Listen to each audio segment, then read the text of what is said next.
Like, hey, Blondie, like your stuff is cool. Can I send you a tribute? Oh no! I had no idea what that was. Like, oh, if you have any inquiries, whatever, just send it to this email. I freaking open the emails. It's a person with their iPad and my face, a picture of my face on the iPad, and I learned. That's how innocent I am. It's like, and this happened like a year and a half ago, per Oh se. my So, god! Cutiespectives is presented free of mid-roll ads thanks to the support of viewers like you. Hello everyone! Welcome to Cutiespectives, sharing the perspectives of people all throughout the LGBT spectrum. I'm Jasmine Page, and today I'm welcoming my very first special guest to the show, streamer and YouTuber Blondie Rox. Thank you so much for stopping by and being my very first guest of this show. Like, I'm super excited. This is a passion project pretty much of mine. not a problem, Jasmine. I'm happy to be your first guest for Cutiespectives, and yeah. Thank you so much. So let's just start out with some icebreakers. Why don't you just introduce yourself? Tell us who you are and what you do. What's up, everybody? I'm Blondie Rox. I am a YouTuber, streamer. I maybe ex YouTuber. I don't do YouTube as much anymore. I mainly stream on Twitch and probably might be going on to do some multi-streaming in the future. So you may catch me in any of the other platforms. But yeah, normally I am a just chatting streamer. I normally talk about like current events, whatever's on people's mind while being inebriated. And that's some people may know me as the OG femboy or something like that. Right, exactly. You've been doing this before so many people. Yeah, I'd say I think it's gonna be like probably 9 or 10 years per se. So Exactly. Where exactly did you start in your career? I started, I think it was around 2016. I normally cosplayed at events for conventions, like a maid cafe, basically where you have guests and you serve them like in the maid outfit. It replicates Japanese maid cafe style, like for some people who are familiar with Akibahara, the type scene, with animes, otakus, etc. But that's how I started, and there was this one time where I couldn't go to a convention. I'm like, man, everyone's having fun without me. I didn't get a ticket or a bus or whatever, so I just stayed home and put on my maid outfit and started playing video games with my friends in chat rooms, video chat rooms. And then from there on, yeah, from there I just put it on YouTube, where I'm like, hey, this is really fun, and whoa, I can save money and not necessarily go to all the cons, and I get to drink and wear outfits, and I pretty much had a pretty good reception when I started, since it was like something kind of new. So it's really interesting that like how you started your journey was just like you wanted to have fun. A lot of people like they tend to know who they are or want to explore more of who they are, but you literally just started this because you wanted to have fun, right? I think a part of it, like let's say before being like an online personality or microceleb or whatever you want to call it, influencer, I think this was like around during like middle school. Middle school for me, my parents, they always like want to cut my hair short and stuff like that, but then video games and anime and all that stuff, cool characters with long hair, blonde hair, like Zero from Mega Man X, or when Goku turned Super Saiyan, the gold hair and whatnot, and ponytails. I thought those were like really cool, like a really cool aesthetic and thing for me in particular. So it came to a point where I'm like, nah, I just want to grow my hair. Mom, dad, and they let me do it, right? And then when I got to high school, it's very uncommon in New York for guys to have like long hair. So sometimes I get mistaken as a girl, right? And then sometimes I joke around. Oh, yo, they're like, my classmates would be like, yo, Blondie, are like, yo, you look like a girl, like you cut your hair or something like that, right? And then I'd probably like, well, they'd ask me, well, they tell me, yo, you look like a girl. And I just joke around like, oh, do I look like a pretty girl? Or something like that. And then some of them would laugh, and some of them would just not really think too much about it, right? It's just a observation or statement. And did I get teased for it? Not really. Not really. You know, especially like in high school, everyone's like just going around their business. Sometimes I'd be in class on my desk like that, and then I'd unconsciously do the hair twirl type thing, and then my female classmate right next to me is like, "Oh, you having fun?" And I just didn't realize I was doing that, and I laughing. Yeah, so it kind of started from there. I guess you could say the effeminate stuff. You know, it was fun. It was funny. And then from that point, you know, there have been instances where I have cross-dressed in high school. But you know, it was just with friends, like you know, with friends, like we were just like most of it like came from joking and like a positive feeling that I would get. I think the first thing I've ever purchased that was like effeminate was like a Hello Kitty hoodie and whatnot, right? It was just it was like $20 and I purchased it, and I wear my hair in like pigtails, like, wow, this looks cute, you know. Oh, that's awesome. There was like this one time, like I was in like this certain after school program, and you know, I had my hair like that, and I don't know why people didn't like really give me crap for it or anything like that, but I did get compliments. Like my after school program teacher would be like, "Oh, Blondie, like nice pigtails, and I like your Hello Kitty hoodie." I'm like, "Oh, cool, nah, appreciate it." It feels great to get like some of that validation, especially early on. Yeah, I think that as long as you know, it's not really causing a disruption or anything like that, and you know, you're not disrupting anyone, or like, you know, you have to kind of be aware too of like who's gonna try and bother you as well about it. But it helps develop sort of like I would say a little bit of like thicker skin per se, or like it helps reduce anxiety sometimes the more you do it, especially like if you're like a little bit younger per se. At least like from my experience. And from that point, was it college friends, anime stuff, volunteering for conventions, and then you know that pretty much piles on to me not being able to go to a convention. Let me just record myself. Well, let me just go on vid chat with my friends and play Heroes of the Storm, which is like my first video on like YouTube, and I just uploaded it. And what started as me not being able to go to like anime conventions eventually bled into YouTube, and yeah. And I think during those times, that's when it was a little bit, I was definitely younger, obviously, so it played a little bit more into, I would say, passing as a girl, you know, like I guess social standards. It was a little bit easier back then compared to like how it is like right now.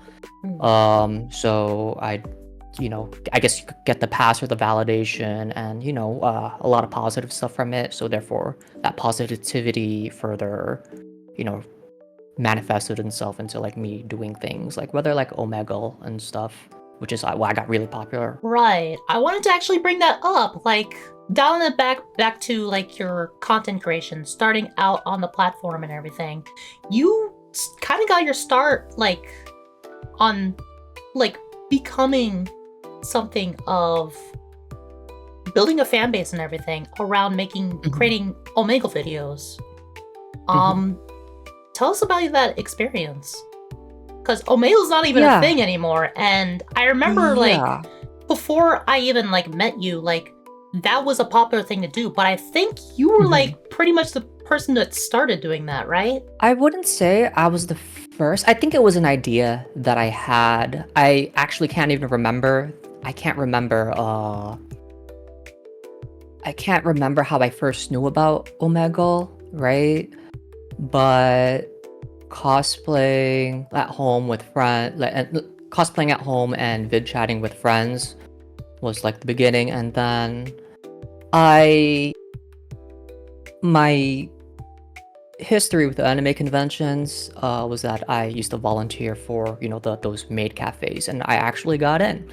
And I guess you can sort of say that there was you could say like more validation, because at the time, I am born male, right? Have male parts, etc. And I actually passed, as a female, during those time standards. It came to a point where we had this maid event where the leader of our group was actually said, "Oh, are you the guy maid?" Normally we'd say trap maid, during those times. Are you the trap maid? So, they're like, "Oh, Blondie, they mistaked, for you, that they thought that they were the guy."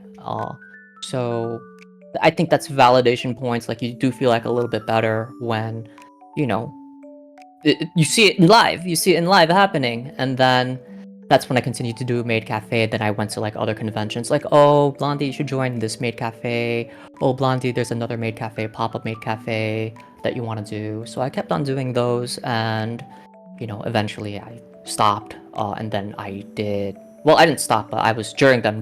I was doing them during my start at YouTube. I even like promoted a few of the pop-up events that we've had, and it was something that I was definitely proud of. I think it definitely helped that me as a person who uh, was just a person, right? Where that her whole society just saw me as a guy, right? Was doing these events, dressed up as a female or representing as like a female. So this kind of inspired you to start making your YouTube channel, and specifically like Omegle videos. Like, how did that start? Oh, okay. So yeah, as I said, I'm not really sure about how I knew about Omegle. It's just basically I decided my friends aren't going to be online the whole time, right? And eventually we're going to get tired of playing video games, hanging out at like vid chat rooms or Skype.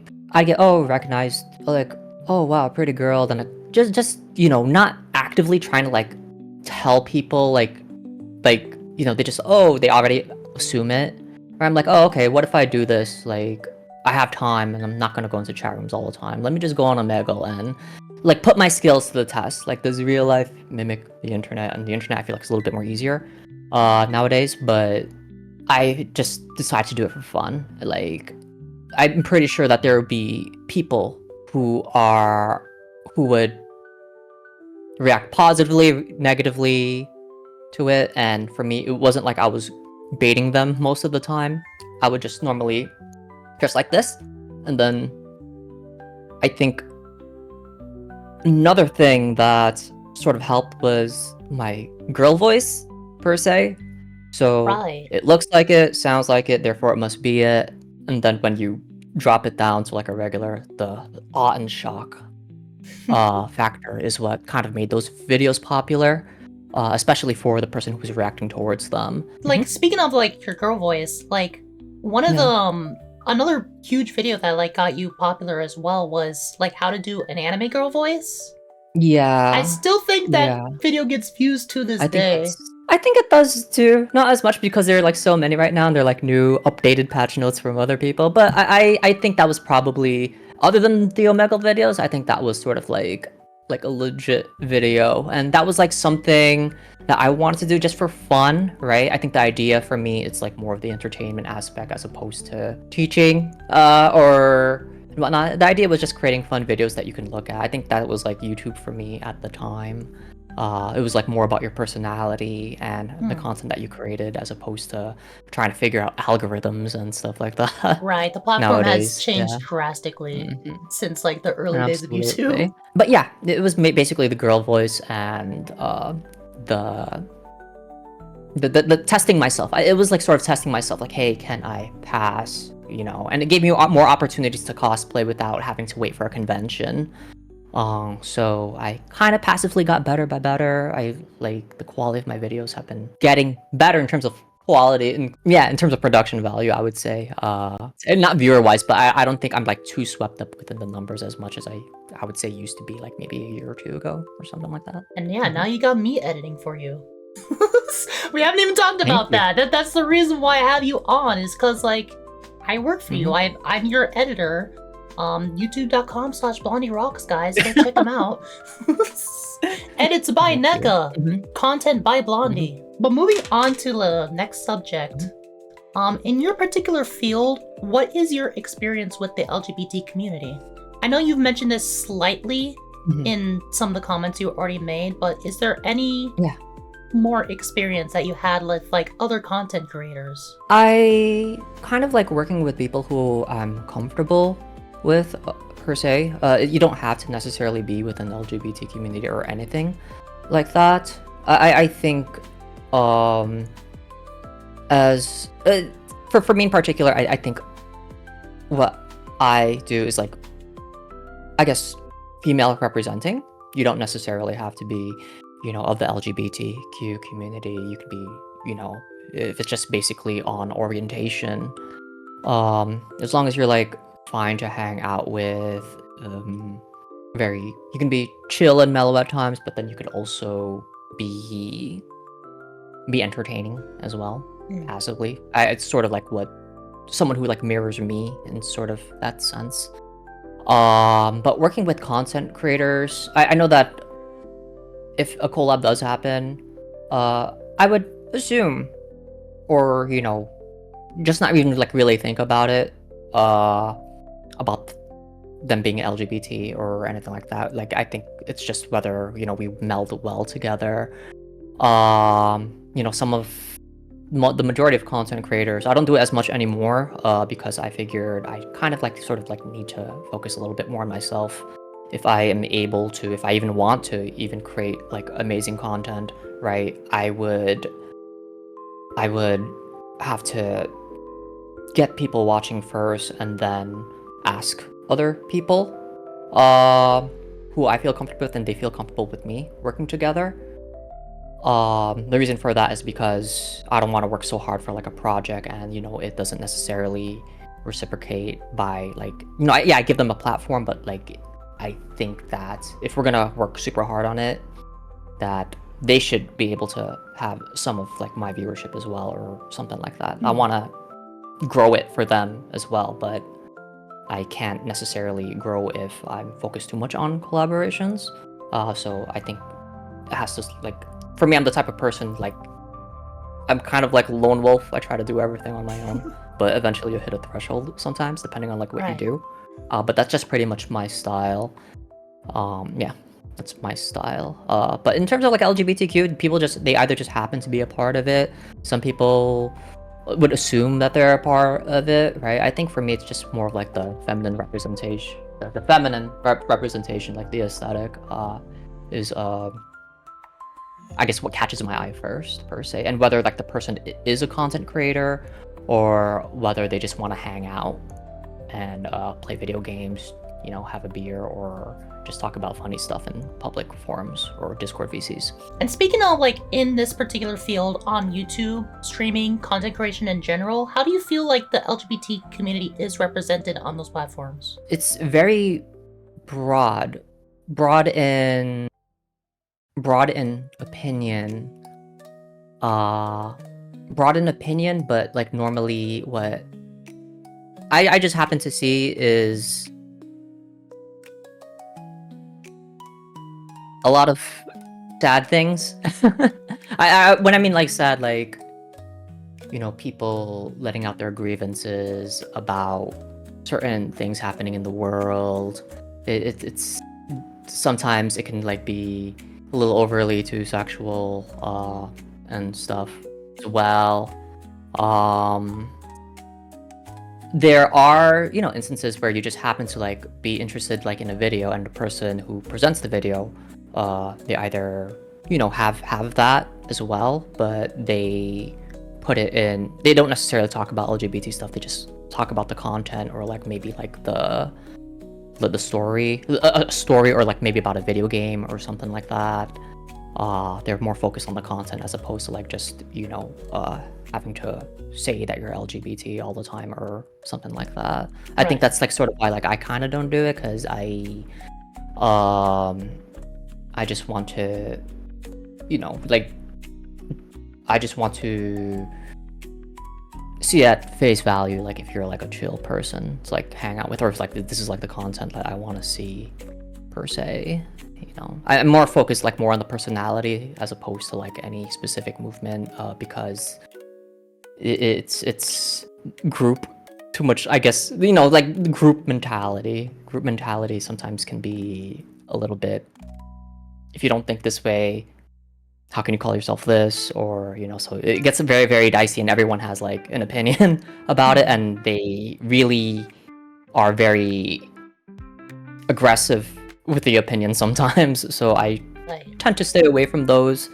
Like if someone is kind of like going into a space that doesn't want to like hear about sad things, like where people like, I guess, trauma dump per se, right? And that's not just with LGBTQ stuff, that's like just with anyone, Yes. right? I kind of like just have to clear myself away, because I kind of don't want it to like, maybe trigger any experiences that I've had, or trigger anyone else's experience that they've had, and then it just becomes I don't mean to like sound mean, but like where it just becomes like a pity party. I think there's certain times, and I think that there are some people you don't even know who just happen to like go in there, they tell their story, and then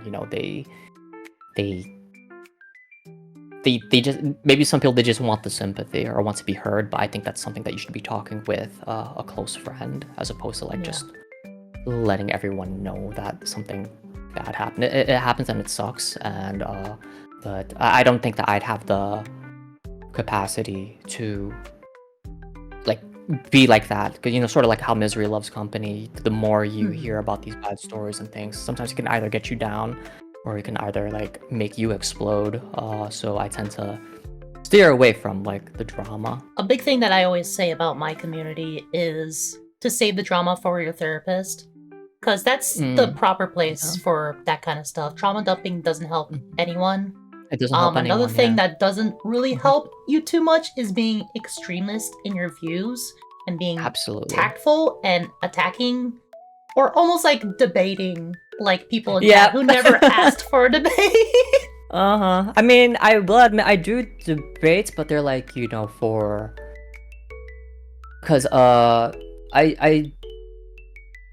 they started out as like having conversations, but then sometimes it'll go to religion or politics, right?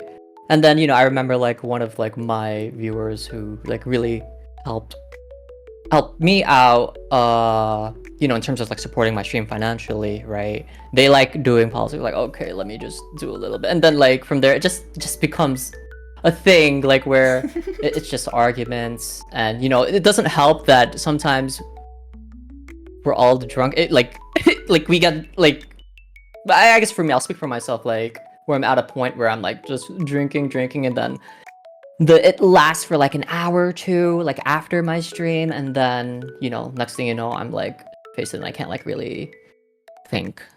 And then but just leave it to the professionals, I guess. And for me, I like having conversation, right? However, you have to watch for yourself what you say, and you have to also watch for like what the other people say. And just once it gets to a radical point, or once you feel like you're getting to like a radical point, just you need someone to rein you in for sure. So but it normally starts out as good conversation, and I guess like sort of like a core message that I'm like trying to put out that doesn't necessarily have to deal with politics. But then there are challenges, and then that's when it gets emotionally heavy and gets dicey. So you have to Right. walk on eggshells, and you have to, for yourself and for the person who you're interacting with. And sometimes Right. people just want to have fun. Sometimes it gets too serious. Uh, it it it's it, for me, I don't think that's the content that I want to create per se, or like the things that I want to have online. In your opinion, what are your thoughts on the community as a whole, the LGBT community? I think that The message is it's there. It's there.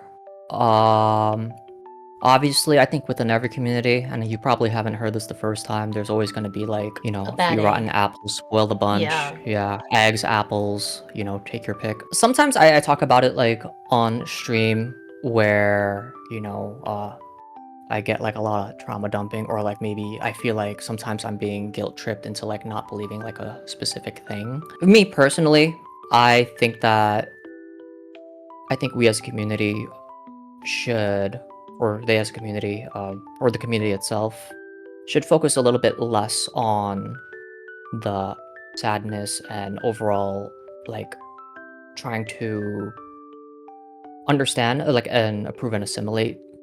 Just because, like, you're LGBTQ doesn't mean that you, whatever you say is right, because I think sometimes it's a lot of emotion, feeling based, Yeah. and sometimes, like, there may be, like, certain logical things that people may not want to adhere that they may not want to adhere to, and it can come off very entitled, Hmm. per se.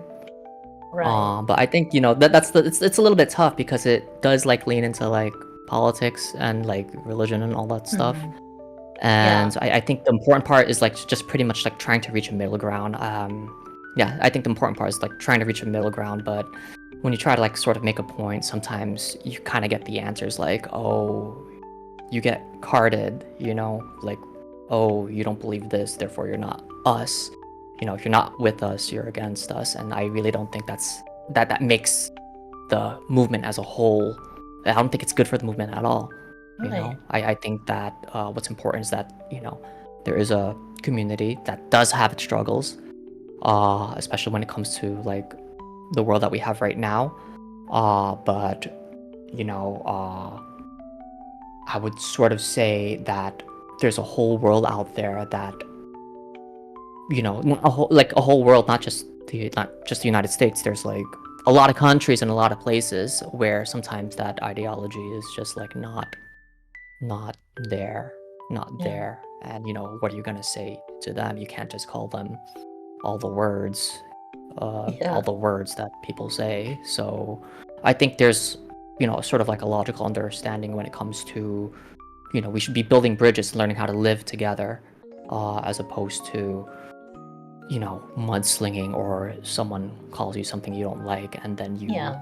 you you go wild and out, Of per course. I se. So I full heartedly agree with I'm sorry, my words aren't mhm. there. With a lot that you just said. A lot that you were bringing up was going to be my next question. What did you think about like the LGBTQ, not as a whole, but on an individual basis? But you kind of like answered that Oh, in it. yeah, I think, to be honest, oh, if I can continue, like, it's personally fine, personal, like fine, like I have no problem. I think the more important part is like I think this is like for me, like people harping on the this person did this person did that, this person Right. doesn't believe this thing, this person doesn't believe that thing, therefore they're this. You know what I mean? Like kind of like, I don't want to like you do the terms to whether it's virtue signaling, and sometimes it's good to call out bad behavior sometimes, but then sometimes it can feel a little bit, like it's like a weird conundrum. Like you don't know why a person is doing it. Do they want to like look good? Like, is it like for attention? It's like it's tough. It's really really tough Mhm. to do that, and you're not only doing that for one person. And to clarify, you're not making any like sweeping generalizations of like the community as a whole, but like certain individuals do have these kind of actions. Yeah, yeah. Not the group. That's why I say that when it comes to like the when it comes to the community, I think it's perfectly fine. I think that if you are fighting for like equal rights, like being part of those equal, like those rights is being treated like how everyone else is. I think that there are like a lot of like normal people who do get name called or like this or that, right? But then they don't like use their move. Sometimes, like, I would assume that they wouldn't like use their whole movement to like brigade another person, or Yeah. and stuff like that. So it's more of like I believe more in the individual. Like I think LGBT, I think it's like sort of like more like preferences per se. Who you like how you would want to represent yourself. But it's sort of similar like to how there's like religious people who like knock on your door and then you're not really interested, but then they do it on you, and it kind of Yeah. feels like that sometimes. If you're not with us, you're against us type of Yeah. mentality. Hey, if you don't believe this, that makes you this, that.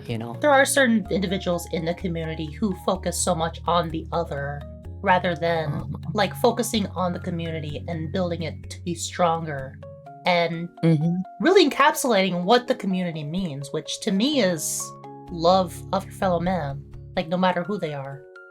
Man, woman, non-binary individual. No, I agree with that too. And I think the rights thing too, like, I wholeheartedly like sympathize, like if, you are being like, if you can't get like a job just because you identify as this or that, I think you should focus more on the merit of the person per se. Yeah. If they can do the job and they're qualified to actually do the job, then that's great. I'm pretty sure that there will be people who don't necessarily understand too much of like what a LGBT person has to like go through.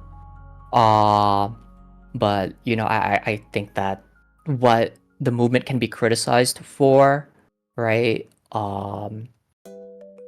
What the movement can be criticized for can actually not help the community per se, in terms of like not being open to like what other people may think about them. I'm going to now ask you some questions about just you as a content creator, your views Sure. on content creation in general. And some of these might sound familiar, some of these questions might sound familiar because I had Okay. you on my documentary previously. I watched that like at least maybe 2 or 3 times a year. Oh man, that's cool. Just like You a probably nice watch it more reminder, than yeah. me. I probably do. Regarding you as a content creator, is how you represent yourself online typical of how you are in real life? I would say if it was like from when I started, I have noticed differences. I think people change throughout the years. When I first started, I would definitely, go out. But if I did like dress up, like present female, like like skirt like with the dress and everything, those would most likely be like for events, per se. Um, Normally, like if I'm out with my friends, we go out, we go drinking, and since we're friends, when we're drinking, like we're more loose with each other, so it's just normally like a good time. A few years later, I think you do it so much to a point where it kind of get a little bit tiring, or like it doesn't like interest you as much. Like I guess like even for the drinking, I barely go out drinking. I only like drink when I'm like streaming. But as of right now, I would say like I'm more reserved, more of like a homebody. I just get work done. I think my idea as like a content creator like has shifted. I started out doing fun, and then I tried to like make something out of it, and I'm not as gung-ho about it compared to like how I was maybe 4 years ago. But I just flow, like I still do enjoy streaming. I still enjoy presenting like this, going out from time to time. Yeah, but I guess personality wise, I'm more calm, reserved. I normally just stick to like my own thing, as opposed to like being online and trying to have to be entertaining all the time. When I'm with my friends, it's naturally entertaining because we it's not just me. Like we're all just entertaining each other, right? But when you're online, you're a streamer, right? Sometimes when the chat's not even saying anything, that thing, dead air, or whatever. But I don't really think about that anymore. I just basically drink, and then I like, okay, since no one has anything to talk about, let's find something to talk about. Or like, let me just pause for a moment, give myself as much silence as I need, and go there. So I don't think I sort of have an audience of, a small audience, right? That just wants to chill and spend time and talk, as opposed to like me having to try to make everything entertaining like every stream per se. So Yeah. that's how it's changed for me. I'm like at uh I wouldn't say a decline, but I'm just there. You know, I just exist. Just exist. And if there's something that interests me and people like it, right, and it gets popular, and then I think a little bit about like what got it popular, and if people would like to see it more, and then I would probably do that. But I think I'm at an okay level. Yeah, you brought up something really interesting though earlier on. Sure. You mentioned that like over the years, like your content has kind of changed. Do you think that your content evolving also changed you as an individual? Maybe I would passively say like I would say like I'm a little bit more reserved and like I guess don't talk too much about like my personal life a lot, because you know you have your own internet. Some people have personas. For me, I like when I started I felt like I was being me, but then it's sort of like once you feel like, hey, you kind of have to be entertaining then, or exaggerate part of yourself, then the more you do it, the sometimes you kind of drift away from it, if that makes any sense. Like I'm compartmentalizing. I tend to compartmentalize things, and not let like my personal life get into like my online life, or like my work life get into like any like I don't mix them all up, because it Yeah. can sometimes get a little bit too confusing to like it's like a certain situation deserves a different solution at the time. So you wanna like, for me, I just learned to compartmentalize better. That actually brings up a great thing for this next question is, was there ever a moment, because you said you do kind of dissociate between your online presence, you as an individual, work, etc. Was there ever a moment in your content creation where you felt like you weren't being authentic in the content that you were creating? There are a lot of times where I cringe at myself, and maybe I'm just not really good at exaggerating myself, where I feel that I am acting a little bit different. I'm not sure if it's because I used to be in drama club and I enjoyed acting, and or that I'm trying to like do something different and maybe the audience would like it. One that's like easy in terms of like being your authentic self is, I would say, the flirtiness, sexual type stuff. I'm not fan like service.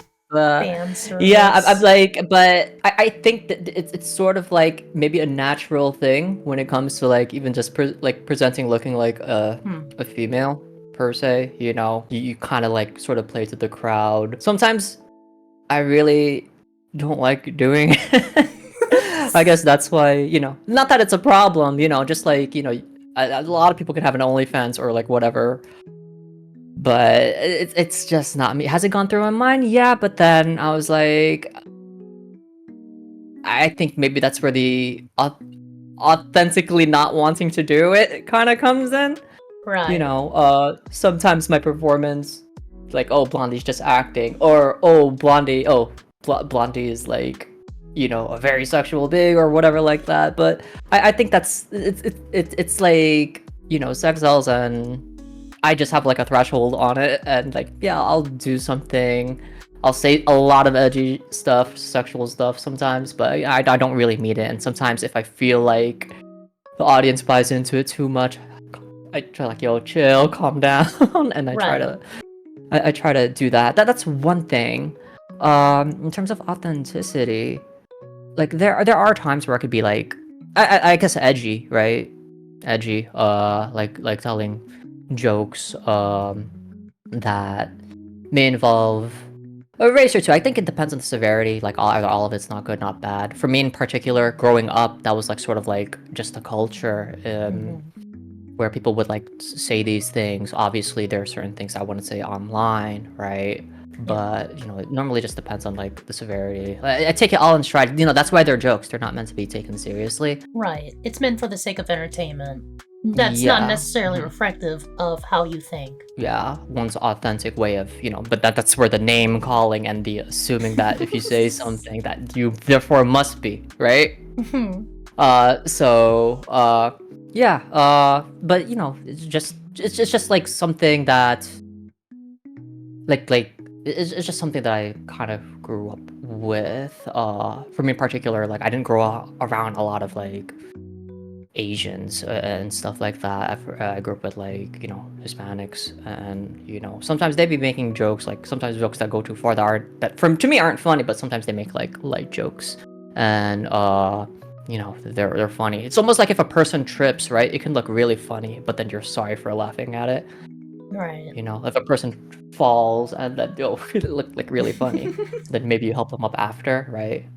But I suppose if you do say a joke and they're like, "Oh, you're not supposed to be laughing. They fell. They could have." It depends on the severity, I guess. Yeah, of So course. it's a weird spectrum, and everyone has like their own grading system on that. Yeah, there's a fine line in like comedy sometimes. Like you can have Yeah. like a prolific comedian, and if they say one wrong thing, like it can kind of be a cancelable moment for that individual. Sometimes I think that I try to be right, but I feel like that there are instances where I make it apparent and actually try to like let people know that I'm doing something that you Yeah. see in your fan service in your animes, or like if I'm making a joke that you could probably see like on Reddit or like Twitter or whatever like that. Yeah, I don't mean to be a saint per se all the time, and I think that's something that I have to that some people like kind of have to realize, like not everyone is gonna be everyone's like model, like role model, or like I think that's the thing that I've been trying to stay away. I don't want people to like necessarily be me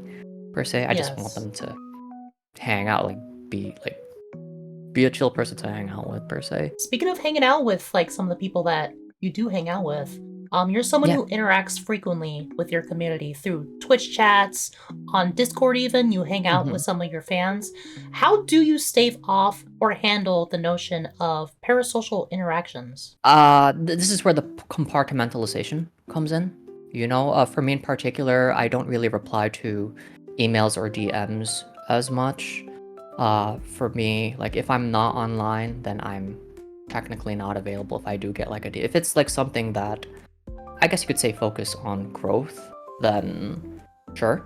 Or like opportunity for, being on a place like a show like this, or an event or sponsorship, right?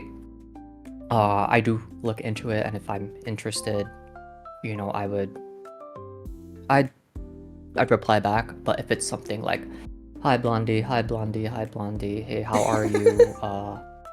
Instead of like doing the introductions, right? I noticed that I tend to reply to the ones that make me laugh.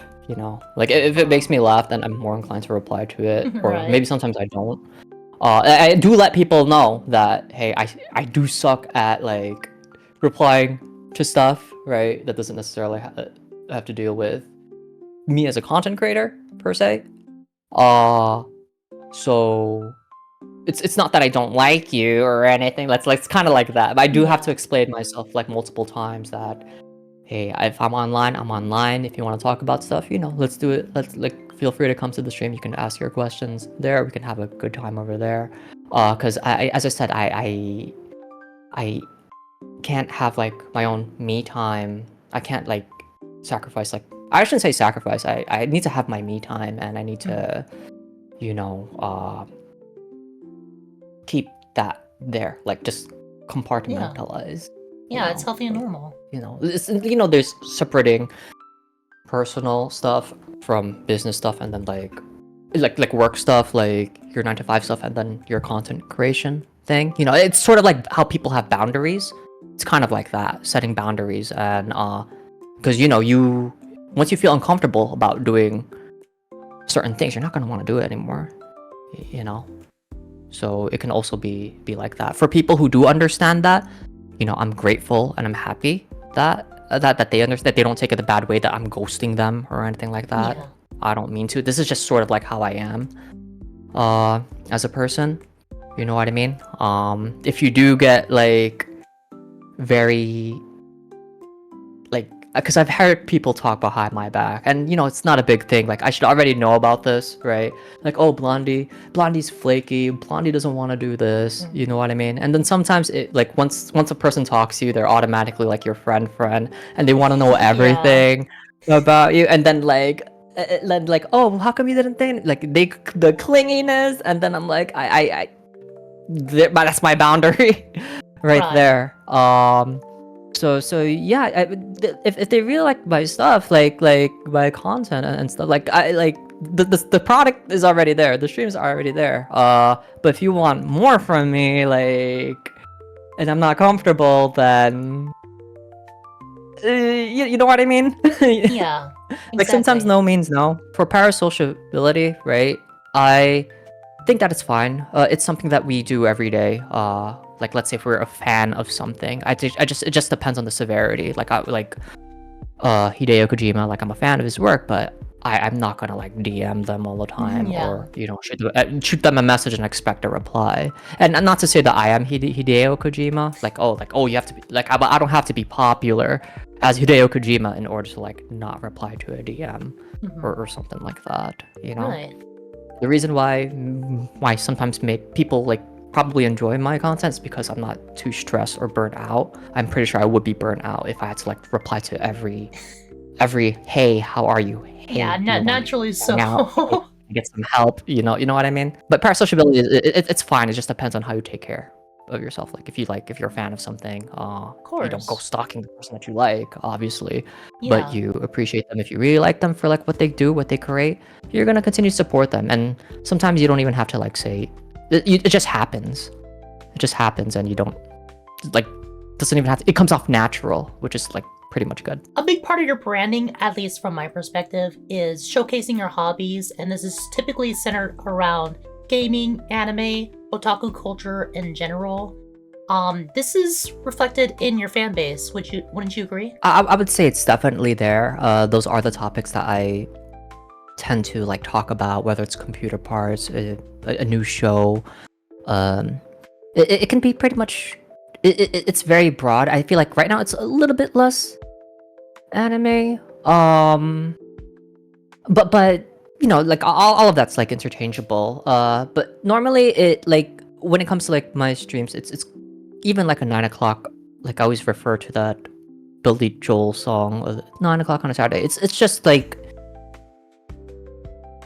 going to a bar, having a drink. You see the company that's there, and then you have a chat, or like maybe throughout the week you saw a lot of funny things that made you laugh, or like relative memes and whatever, and then you talk about those memes you like, or current events, or the shows that you watch. And I think the people who are there just have that similarity.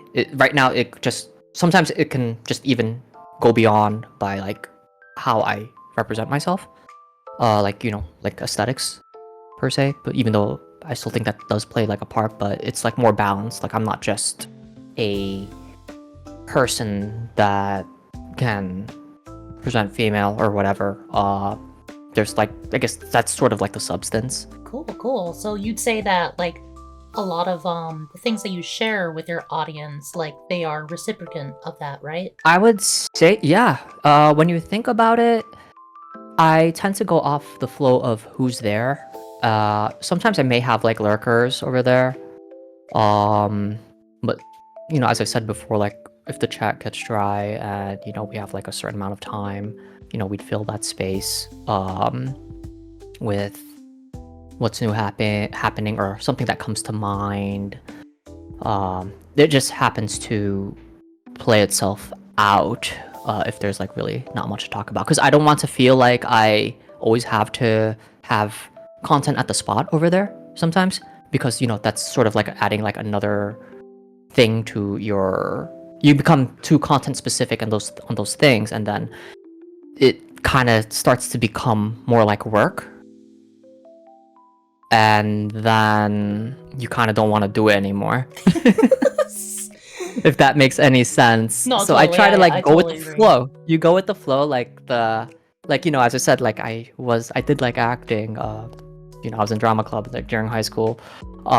Improvisation, improvisation. So being there to conversate, and it's not gonna be perfect all the time, but at least those were like things on top of the head. And sometimes like what I do, what I started doing again, I would say like last year again, was like if I have time, like just have my streams in the background and listen to what I say and how I can improve.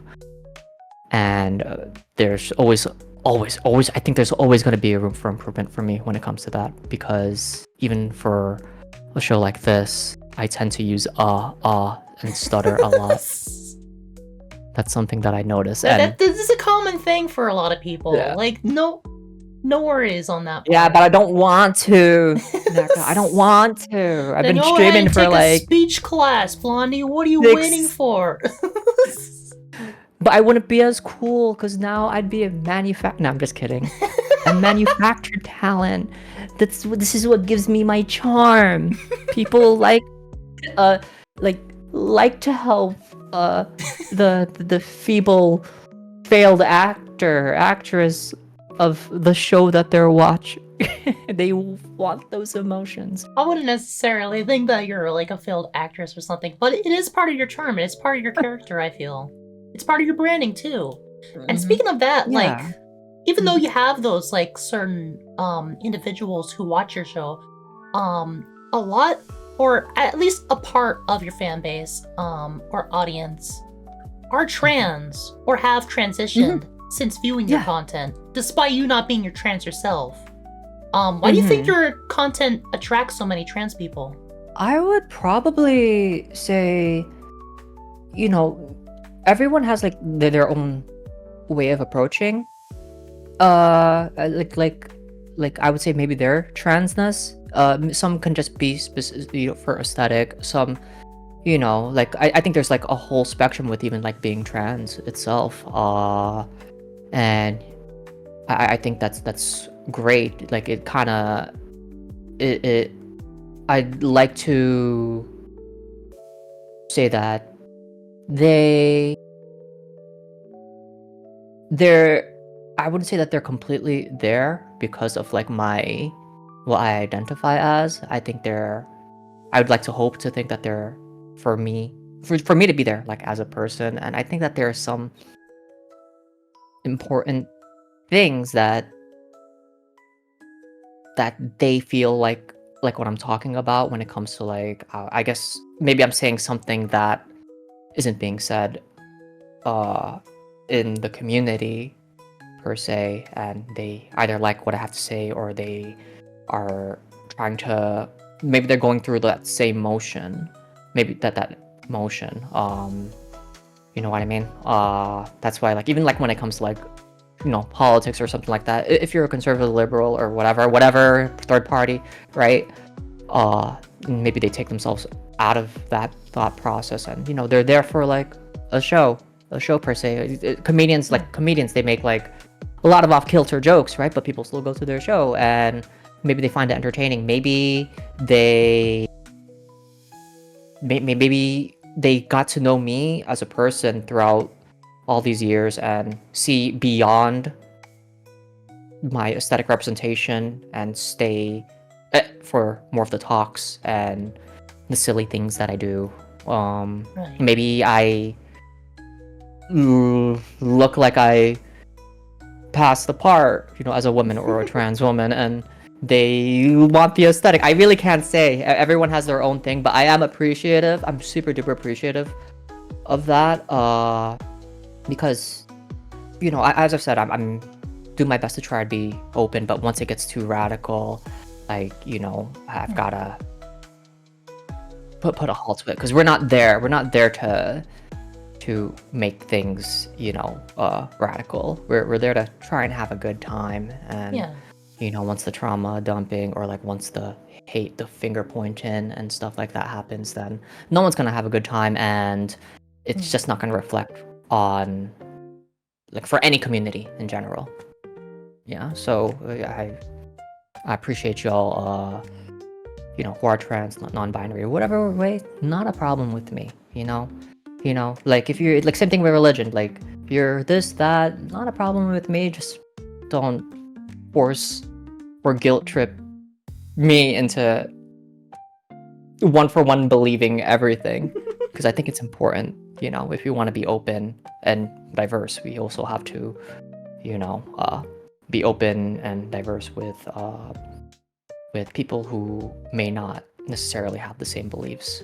I think what we should focus more on is just having a good time. Yeah.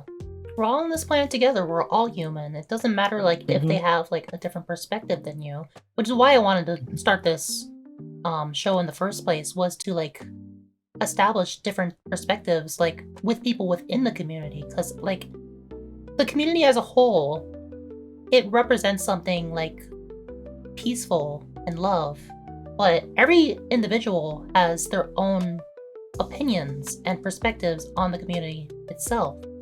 Like, we're all human. Each and every individual, no matter what kind of community it's a part of, we all have our own opinions, our own perspectives, our own ideals, our own thoughts, because we're not, we're our own autonomous beings, And I don't want to take that away from anyone, so please don't take that away from me. 100%.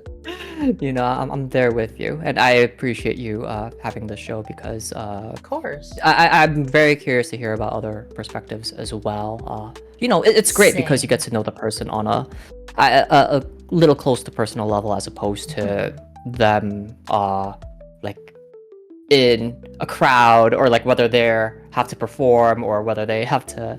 It's more, I would say, cozy and more of a relaxed environment, especially since we're both focused on delving into the meanings of why we are the way that we are, and why we do these things in the first place. Right.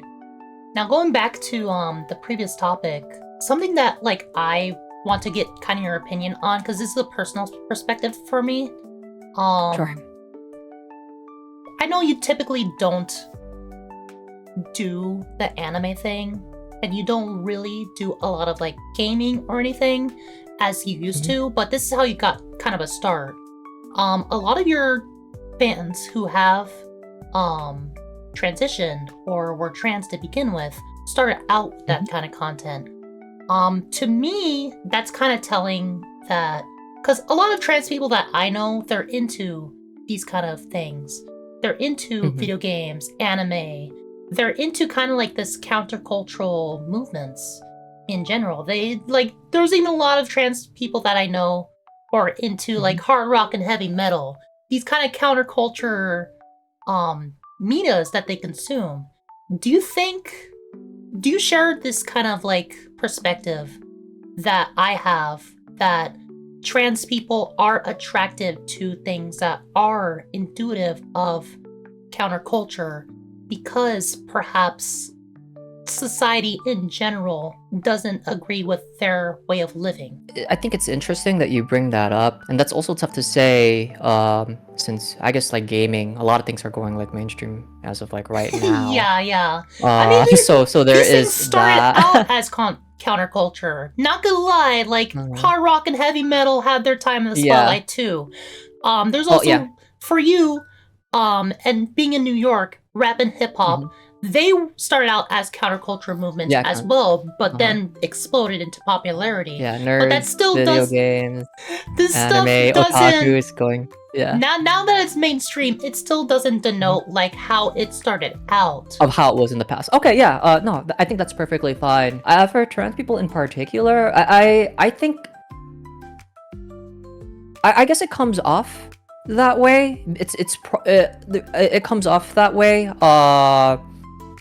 You could probably like try to construct a narrative like, hey, these like conventions, anime conventions, these gaming conventions, it's very open with visual style, etc., representation. So I think it's like, something good to, it's like niche per se. So you're kind of there specifically because of your interest, not because you're trans or for anything, you know, like it's like a whole normal thing. Like you don't necessarily have to be. I think probably for those who aren't into the counterculture stuff, like it's just an assumption, right? I could be wrong. That they are just so there may just be like a certain maybe group of trans people who just don't necessarily do those things. Maybe they just want to, you know, live their life as the as who they are.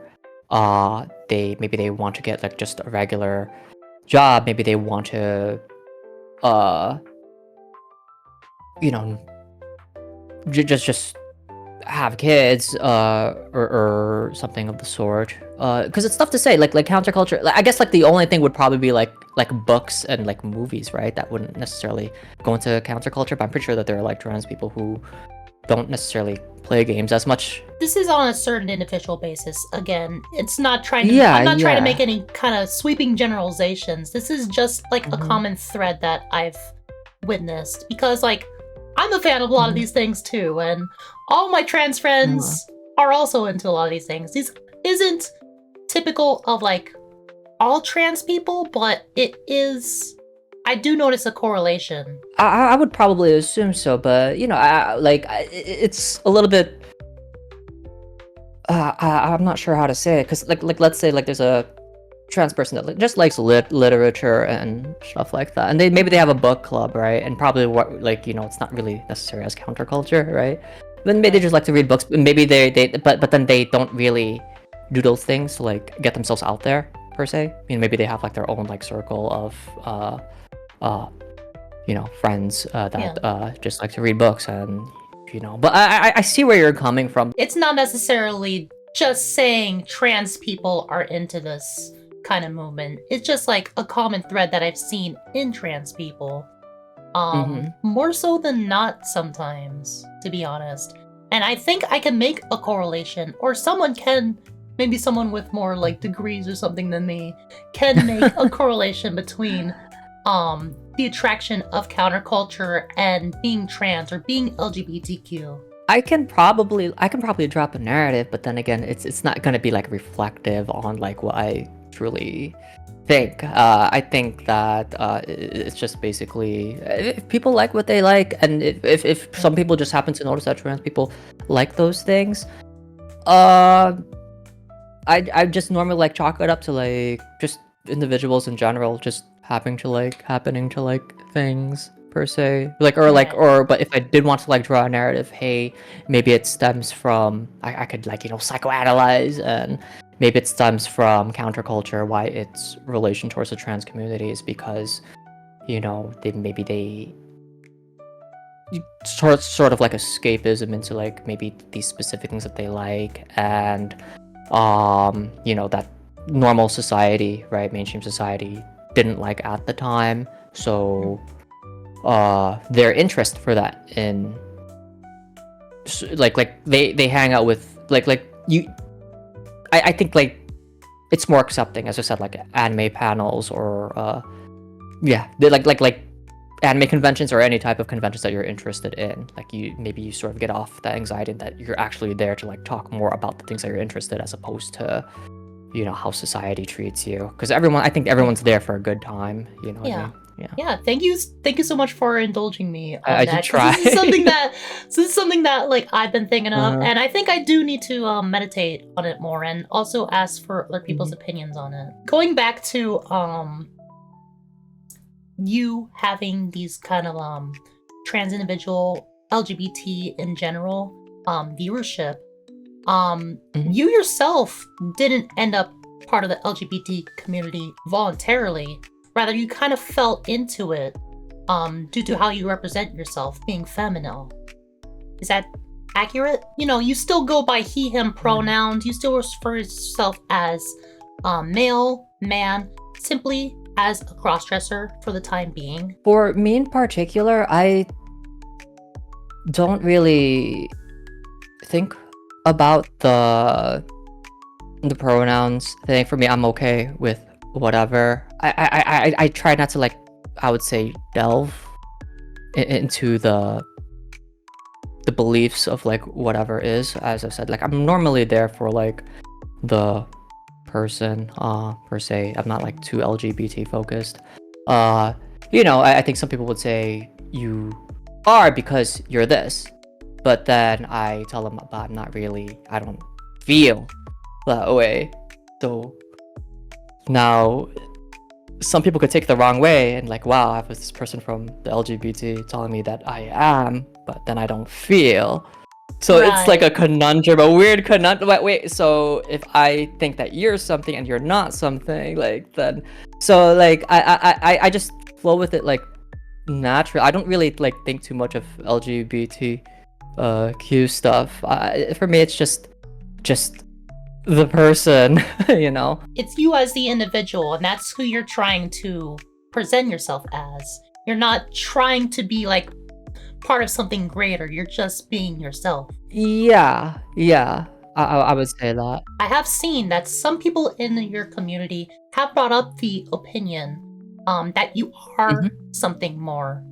That maybe you are trans or non-binary because you do this kind of thing. What are your thoughts on that kind of like egg cracking culture and like how it kind of impacts your self view? I didn't want to feel like I was like representing something that I kind of wasn't. Some people, it's arguable, it's debatable, right? So I try not to like really think about it too much per se, because like even like if it was like a normal person, I shouldn't say a normal person, but like just like a person who's not like an everyday person that just doesn't do LGBT, like they're just a person. Oh, I'm sorry, they're automatically gonna assume that I'm part of the LGBT just because I look a certain way. You know what I mean? But then again, I don't really like participate on anything. I want to. I care more about, like, I would say, like the personality and the good time as opposed to a group, the group thing. So I've learned something, like even growing up, if I did get bullied, people make fun of me, right? I would know that within this life, I'm always gonna get called something that I'm not, and I shouldn't spend more time on that. I should be focusing on, a good peaceful time. All of that, because if I focus too much time on it, I'm gonna be thinking like, oh my god, but if I do this, I do this, I do this, I do this, I do this, but then this person has another opinion on this, and then I'm not really interested in, on that. I'm just, I guess, like, as a person, like a regular like person, like people who like live in New York, people who kind of like, I would say, don't have time to think about those things or get like really really into themselves in terms of like what they like. So for people who do call me, I think it just depends where the context comes from. Like if I get mistaken for a girl, I'll say like, yeah, it's good. It means that I guess meritocracy can pass the part and stuff like that, as opposed to like people, hey, calling you a girl because it's just the normal thing to do nowadays because you look like that. And so the reason why I kind of like, it's probably I'm desensitized to it. And yeah, from my perspective, a lot of people who are a part of this kind of egg cracking culture, it's a toxic thing. If you're telling someone on either side something that you're not, if a trans person is called out and by someone who's like a conservative or something who doesn't believe in like transness and calls them a guy, it's kind of the same thing when you know yourself to be a guy. You know yourself as, I use he, him pronouns, I am male, I'm simply cross-dressing. It's the same thing if they're saying, no, you're not, you're a girl. It's very similar in that aspect. And either way is toxic. Just calling someone something that they're not is not a good look on either front. Absolutely. Like, I think that's sort of like the example, like, I gave that example just a few minutes ago.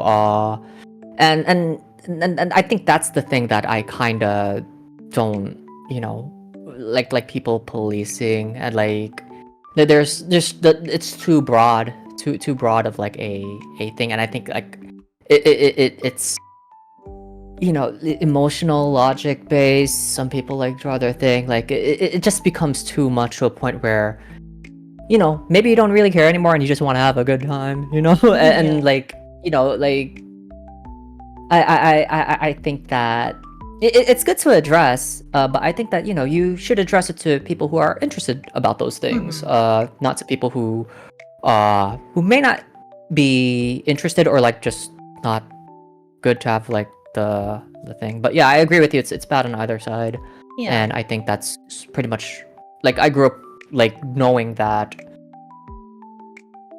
normal people do this regardless, right?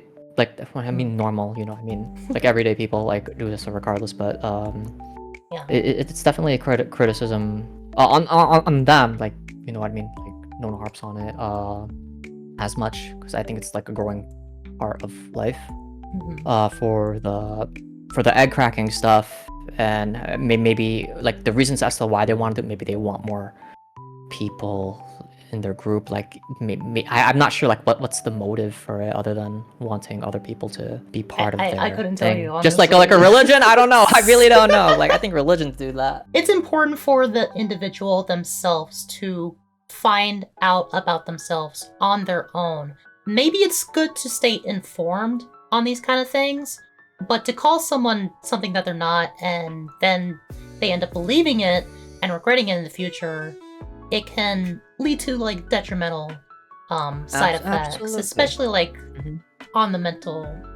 Like, it can lead to mental strain on the individual. Like LGBT stuff, like it's not a like especially for the trans stuff, it's not a fad. It's not a it's a lifestyle. It's not something that it's some people, but and that's what I'm like a little bit afraid of, because I think like a year or two I started like questioning it too, like maybe it's like I have an outdated way of thinking per se, and I definitely felt the effects of like, hey, if I say one bad thing wrong, I'm automatically this, I'm automatically that. Like there was like no nuance within the conversation per se, and I felt like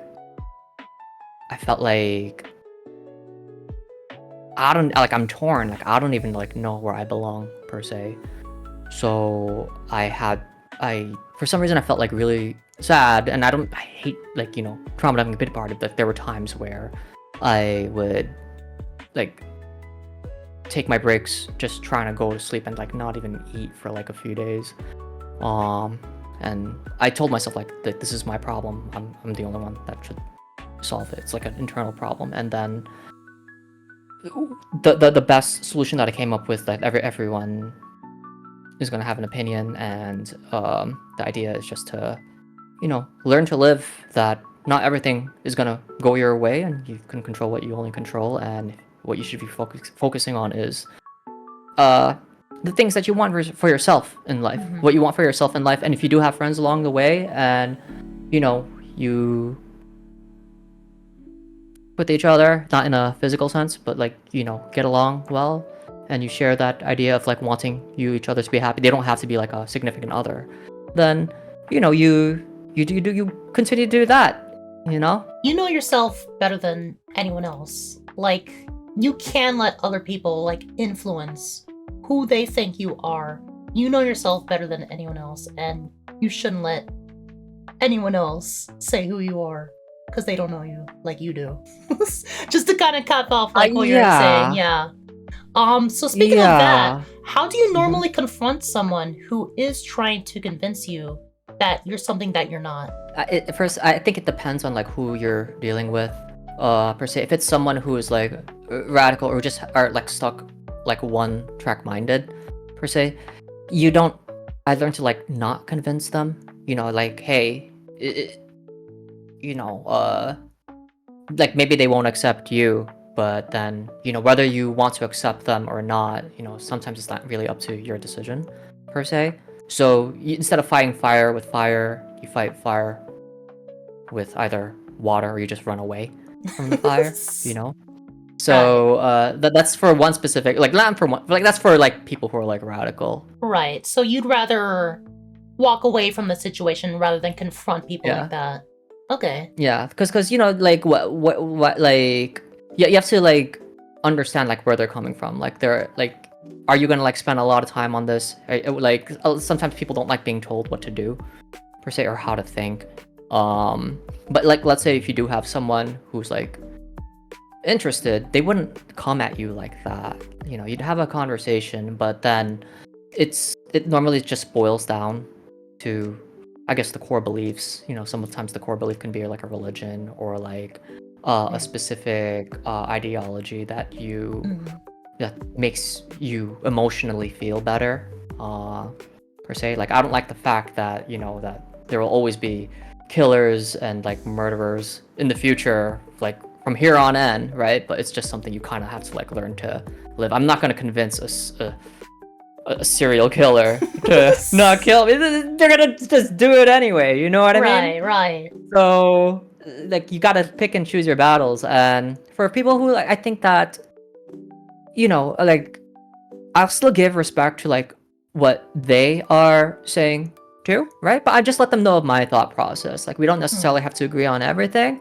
but as long as like, hey, maybe as long as we can like just try and get along. Like it's not like I'm gonna be like, oh, this person doesn't believe what I believe in. And I think the debates that I've had, the quote unquote debates that I have, or like the conversations I have on stream, sort of narrow that down. They kind of narrow it down in terms of like, is this actually a person I wanna hang out with? Like we can have different opinions on things, but you know, they still come at the stream, they let their opinion out, right? We joke around. You know, there are people who like I want to ban before like ban, but like just because, you know, they're maybe the way that they say things can come off like a little bit heavy sometimes, but after a while, like, you know, we play video games like from time to time, we still chat with each other. It's okay. I think that that's the important thing, being able to, you know, I think that they respect me enough, and I definitely respect them too, despite me wanting to ban them when I first met them. I even like let them know that. And but then now we don't really think about that. We think about the good times that we have, like when we have a chat, playing games, if we're enjoying the same type of like medium, like our anime or whatever. People are entitled to their own opinions, but it's never good to enforce it onto others. Just by my opinion. Yeah, I'm just trying to like flow. You know what I mean? Exactly. Trying to flow within life. I don't feel like I want to represent like a lot of ideologies or religions. Like I've focused more on, I would say, the good time. I think an entertainer is more focused on the good times as opposed to like, you know. And I feel that is like a very valid ideology, like of your own. Yeah, for me, I thank you. Like, there's the validation. Like, but yeah, like even I think what goes around comes around, and you know, if a certain person believes who they are to be, then I'll give them that respect. You know what I mean? Who am I?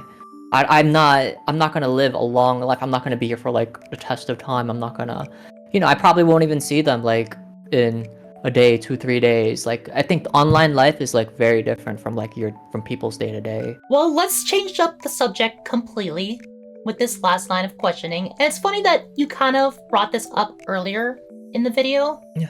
It's fairly common for femme presenting people, cross-dressers, femboys, whatever you want to call them, to promote lewd content, albeit OnlyFans or even something extreme like prostitution. Yet in spite of all that and how you present yourself, you proclaim yourself, and rightfully so, to be totally innocent. That's a big part of your branding, is you're totally innocent. Was there ever a time where you considered creating this kind of lewd content, going against this kind of persona? That's a great question. It's weird, and everyone's gonna have like their own, I guess, narrative on how they draw it. I think humans are attracted to things like sexual and stuff like that. It's I don't know. Some people say it's in our nature. Some people, you know, that's why we have laws that prohibit like, you know, harassment, etc. It's just inherent, and maybe one can chalk it up to I guess how men grew up, per se. You always gotta try and get the girl, blah blah blah, this or that. And you know, looking like one and I guess passing like one, right? It's kind of, you know, the content is like there, per se. It just looks good for some reason. Sometimes like what makes something look good, like what makes something that you want to, you know, get stuck by or stick something in, per se. You know, it's I'm pretty sure there are like a lot of like research papers and like dissertation on like feminine sexuality and male sexuality, you know, men Perhaps. always giving the chase per se. But if Yeah. I look like this, like a female, you know, maybe there's like a inherent wiring that we're more attracted to like these certain things. But it's always debatable because this thing has been happening for millennia and stuff like that. Probably aeons, whatever ago. Yeah, yeah. For the content per se, I think it's natural to go through those things, that sexuality type thing, because you know you're getting a lot of like if you do you know are attractive and a lot of people say you are, you get that validation, then it makes you like sort of thing want to explore it. But then again, you know, you as a person have like your own boundaries, like your hard line. Like me, I have no problem with people who do it, you know what I mean? It's probably just like not my thing. Have I thought about it? I've always thought about it like as a meme or a joke, per se. I think what maybe it's a feminine thing for me to say that I don't want to put myself out there, or maybe I don't want people to like solely like me just for my looks. I don't want to be liked for that. I can be liked, but I don't want to be liked for that per se. You know, like, oh, but there's a possibility of a bigger bag. I guess in that case, I guess money isn't everything. You know what I mean? Yeah, yeah, right. Aside from this aspect, you not pursuing these kind of other endeavors, you Yeah. do still offer what you like to call fan service, and we talked a little bit about this earlier. Yeah. And it's funny that you say that, like, you kind of like view this as somewhat of a meme. Is you performing fan service to your audience, is that meant in jest to this kind of stigma of femme content creators being lewd? Not really. There are. I'm pretty sure that there are like examples out there. Like you don't have to be. I think like there is a perception of it, of you know, a perception of it. But like once you like, let's say you do stumble upon like me or another content creator who doesn't like really do lewd content, right? Like I or maybe they have done lewd content, but they don't do it anymore. Like, what was the reason for them stopping? If that were the case, I think what we all understand is that that I think that people who are sexually active, like humans, are always going to be sexually active, like on a certain level. It just depends on how they feed into it, and I guess the ease and use of convenience. Since you know we do present feminine, and there may be qualities of that a person. It's more likely just I would say attractiveness, right? Like depending, it more relates towards attractiveness. Yeah, like you can be attractive, right? But then you know, like I think for people who do those things, they sort of have like they have their boundaries. Like, okay, I'm just gonna do cosplay photo shoots, but I'm not gonna do lingerie or boudoir, or I'm not gonna do, or I'm gonna do adult videos, but I'm not gonna do this specific thing. I think it's kind of like that for me. You know, obviously, like the bag is like always like wow, the money, but then, I guess maybe that sort of contributes to, like me the authenticity of me not wanting to do it. Like, you know, and I kind of just don't want to be like it's not my thing. Yeah. It's simply perfect. If you do it, it's perfectly fine. Like, I have no problem as long as you're not hurting anyone. And I just hope that if you do it, that if that there's like no distress for you or like regret if you do decide to do it, then stop doing it per se. Because I ain't gonna lie, like some of the stuff is just attractive for some reason. Like can be like very stimulating for some reason. I'm not gonna be Yeah. specific, but like I mean, I can be it's specific with this next question if you don't mind. okay, sure. Let's. You have some individuals in your audience who view your content for the purpose of sexual gratification. Was this the kind of audience that you sought after when starting this channel? I think like when I started, it started as the cute thing. Trying to do like cute anime stuff, whatever. And sometimes being belligerent, drunk, yelling. The thing that every gamer YouTube does, yell, try to be funny and stuff like that. But not I think the fan service thing is just like a meme, a trope like on anime, like, oh, let me do this. Right. Yeah, it can feel good, but it's not like at a level where this is me. Like that's why I always like stress it. I know that there will be people out there who like view me for like I don't know, these specific things. Like I didn't even know like someone messaged me on X, Twitter, like, hey Blondie, like your stuff is cool. Can I send you a tribute or whatever? Oh no! Or like a tribute, what that was. I had no idea what that was. Like, oh, if you have any inquiries, whatever, just send it to this email. I freaking opened the emails. It's a person with their iPad and my face, a picture of my face on the iPad, and them, I learned. That's how innocent I am. I just like, and this happened like a year and a half ago. Oh my god. Hey, if I want to be diverse and open, I can't, I'm not gonna tell them not to do that per se. I think people have ways of appreciating people in different ways. There are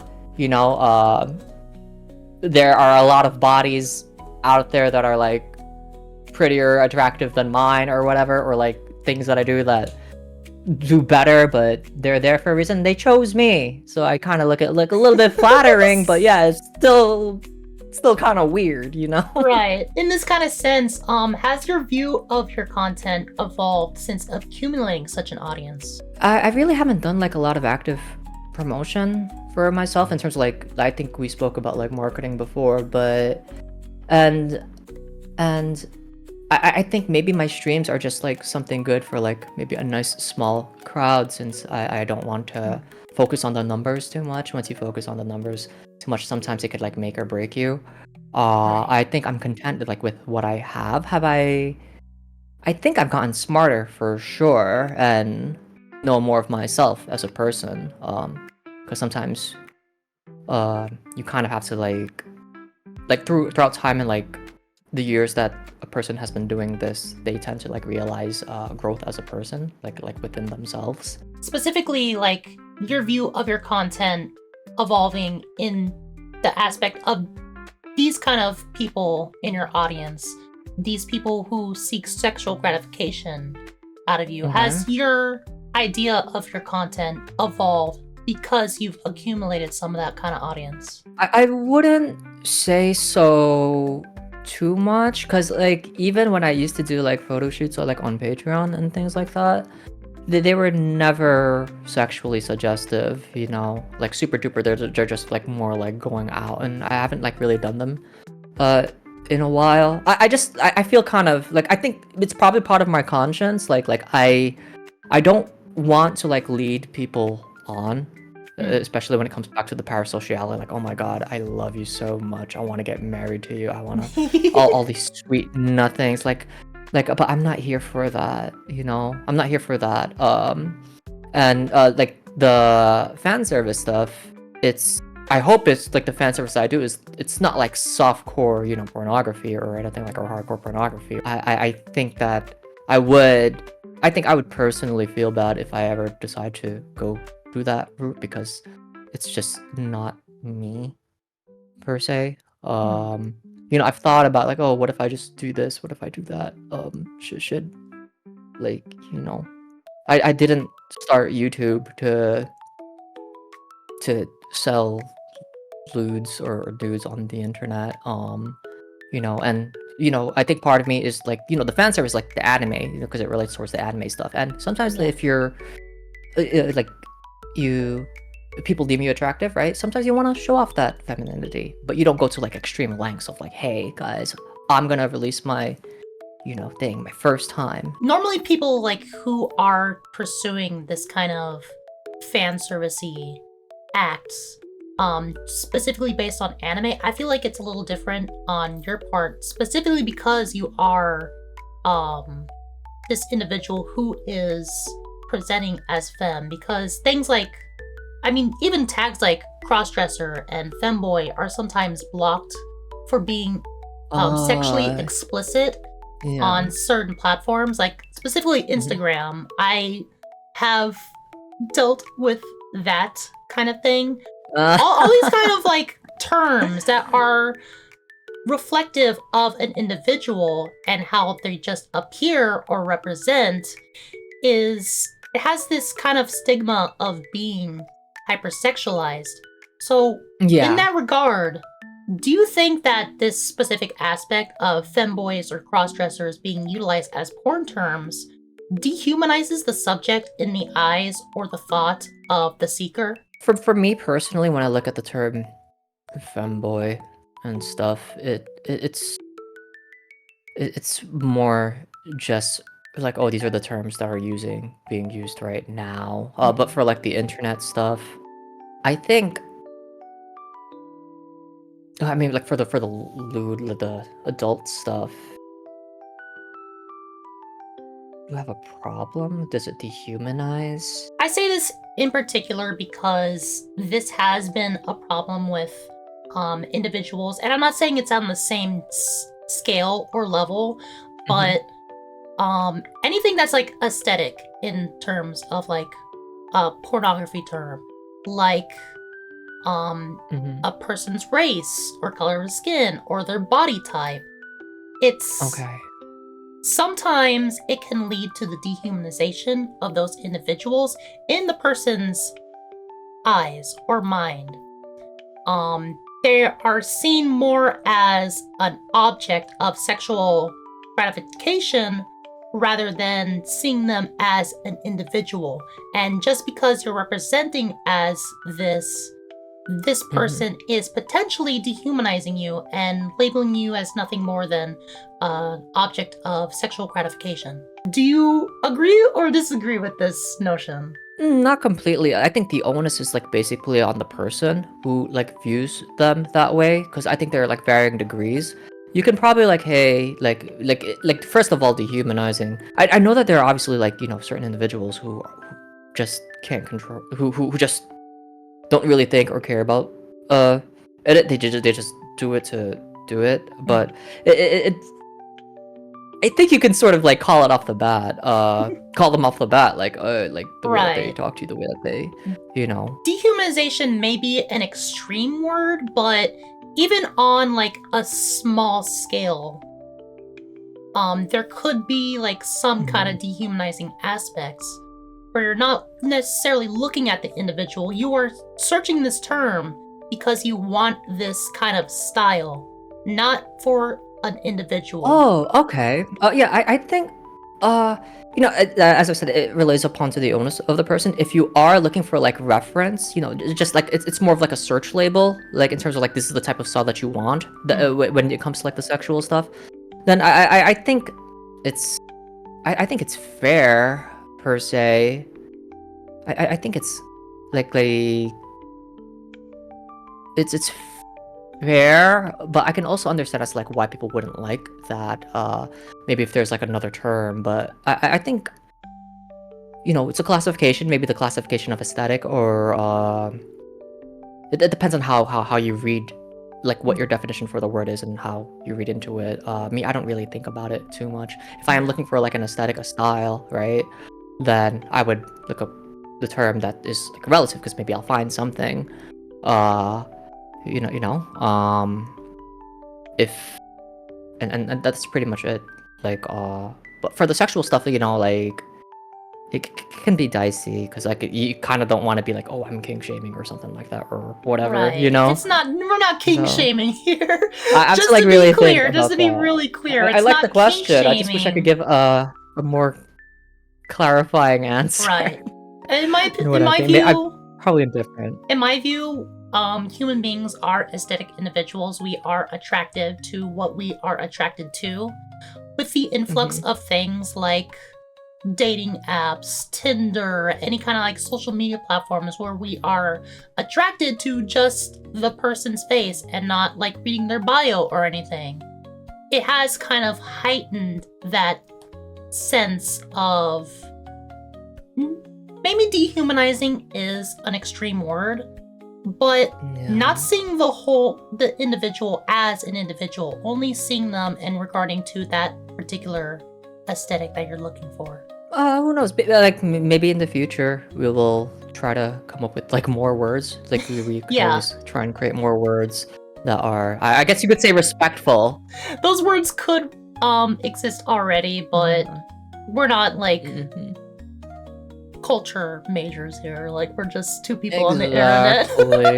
Like when you think about it, right? Like a lot of it's kind of weird. Like it's kind of weird, like especially like if people do like deep fakes and stuff like that, or like AI type stuff. But that's a whole that's situation. a whole different big subject. That being said, is there any advice you'd give someone like you who is seeking to present themselves as feminine online in a non-lewd angle? You know, express yourself the way that you would like to be. Just be mindful of the people around you.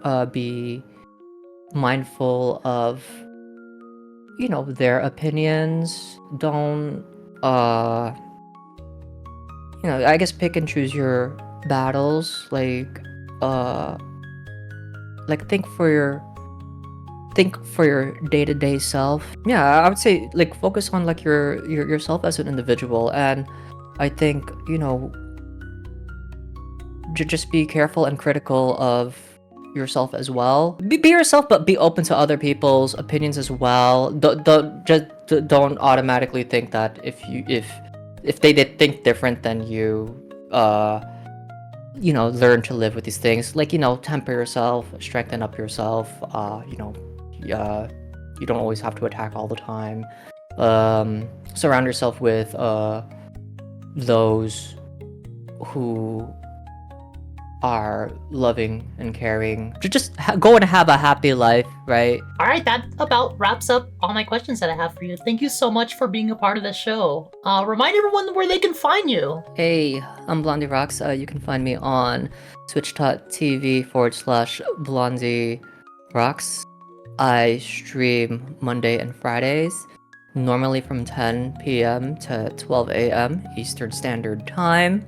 I'm late most of the time. And you can also find me on YouTube and Instagram. Just Google it. Thank you so much again. Everyone, please go check out Blondie Rox. I put their links down in the description. Show them all the love and support. This has been Cutiespectives. I'm Jasmine Page, and I'll see you with another special guest next month. Until then, take care of yourselves and have a great day. Thank you so much for watching. Feel free to share your perspectives down in the comments below and let me know who you'd like to see in a future video. See you next time!